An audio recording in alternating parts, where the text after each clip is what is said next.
প্রবাসে যারা আছেন আপনাদেরই একটি অংশ হিসাবে আমি প্রবাসে 17 বছর ধরে আছি। আমরা একটি গোষ্ঠী যাদেরকে আমরা হয়তো ধন্যবাদ জানিয়েছি, কিন্তু কম জানিয়েছি আন্দোলনকে সফল করার জন্য যাদের অবদান ছিল।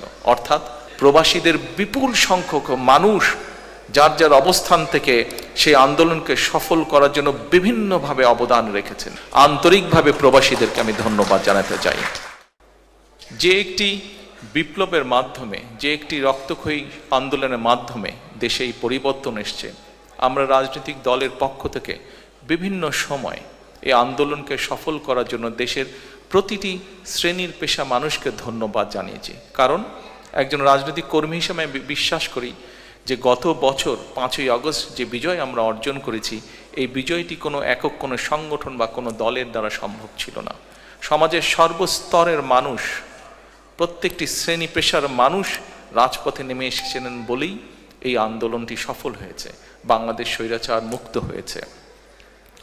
আমরা বিভিন্ন সময় দলের পক্ষ থেকে, আমি ব্যক্তিগতভাবে দলের পক্ষ থেকে আমরা দেশের প্রত্যেকটি শ্রেণী পেশার মানুষকে আমরা ধন্যবাদ জানিয়েছি। আমি প্রায় 17 বছর প্রবাসে আছি। আপনারা যারা প্রবাসী আছেন, শুধু ইউকেতে না, পৃথিবীর বিভিন্ন দেশে যারা আছেন, প্রবাসে যারা আছেন, আপনাদেরই একটি অংশ হিসাবে আমি প্রবাসে 17 বছর ধরে আছি। আমরা একটি গোষ্ঠী যাদেরকে আমরা হয়তো ধন্যবাদ জানিয়েছি, কিন্তু কম জানিয়েছি আন্দোলনকে সফল করার জন্য যাদের অবদান ছিল। অর্থাৎ সম্মানিত উপস্থিতিবৃন্দ, আজকের এই অনুষ্ঠানের মাধ্যমে সারা বিশ্বে যত বাংলাদেশি প্রবাসী আছেন, যারা বিগত আন্দোলনের, স্বৈরাচারের বিরুদ্ধে যে আন্দোলন হয়েছে, সেই আন্দোলনে প্রবাসীদের বিপুল সংখ্যক মানুষ যার যার অবস্থান থেকে সেই আন্দোলনকে সফল করার জন্য বিভিন্নভাবে অবদান রেখেছেন।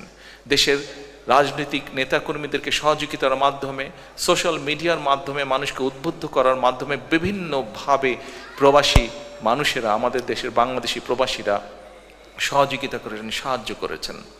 আমি আজকে এই অনুষ্ঠানের মাধ্যমে পৃথিবীর যে সকল জায়গায়, যে প্রান্তে, যে সকল প্রান্তে যেই বাংলাদেশি আছেন, প্রত্যেকটি বাংলাদেশিকে, প্রত্যেকটি প্রবাসীকে, যারা এই আন্দোলনে আমাদেরকে সহযোগিতা করেছেন, যারা এই আন্দোলনে আমাদেরকে উদ্বুদ্ধ করেছেন, বিএনপি সহ সকল গণতান্ত্রিকামী রাজনৈতিক দলের নেতৃবৃন্দ, কর্মীদেরকে উদ্বুদ্ধ করেছেন, সহযোগিতা করেছেন, সাহায্য করেছেন বিভিন্নভাবে যার যার অবস্থান থেকে, প্রত্যেকটি মানুষকে আমি আন্তরিকভাবে ধন্যবাদ জানাতে চাই।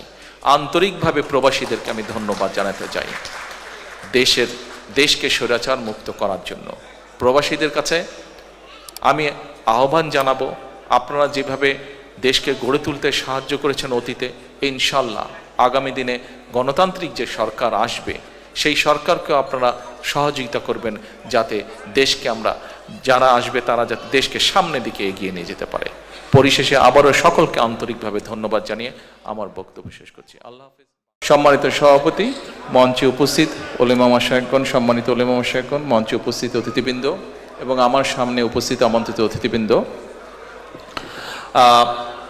আমার স্ত্রী ডক্টর জুবাইদাকে এখান থেকে অনুরোধ করা হয়েছে পরিবারের পক্ষ থেকে কিছু বলার জন্য। স্বাভাবিকভাবে আজকের এই দিনটিতে মাহবুব আলী খান সাহেবের সন্তান হিসেবে উনি কিছুটা মানসিকভাবে ভারাক্রান্ত, সেই জন্য ওনার পক্ষ থেকে, পরিবারের পক্ষ থেকে আমি আপনাদের সামনে দাঁড়িয়েছি ওনার জামাতা হিসাবে।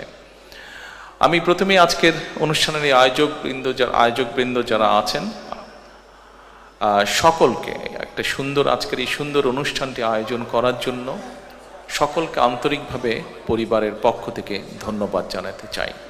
যেভাবে মরহুম মাহবুব আলী খান সাহেবের জীবনী তুলে ধরা হয়েছে, যেভাবে ওনাকে সুন্দরভাবে উপস্থাপন করা আছে, দেশের জন্য উনি যে সকল কাজগুলো করেছিলেন সেগুলো যেভাবে সুন্দরভাবে উপস্থাপন করা হয়েছে, যারা যারা কষ্ট করে এই আয়োজনগুলি আয়োজন করেছেন, এই প্রোগ্রামগুলোকে সাজিয়েছেন, প্রত্যেককে আন্তরিকভাবে আমি পরিবারের পক্ষ থেকে ধন্যবাদ জানাতে চাই।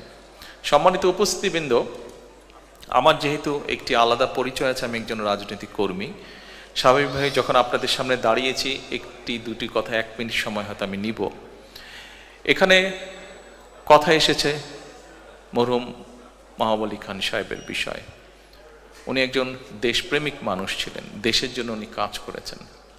এখানে কিছুক্ষণ আগে বিভিন্ন বক্তব্য বলে গেছেন যে দেশে একটি পরিবর্তন এসছে, দেশের মানুষ কিছু চাইছে, রাজনৈতিক দলগুলো, রাজনৈতিক কর্মী, রাজনৈতিক নেতৃবৃন্দের কাছে সামনের দিকে বাড়তে চাইছে দেশ। এখানে আপনারা যারা আছেন প্রায় অধিকাংশ মানুষই রাজনীতির সাথে জড়িত আছেন।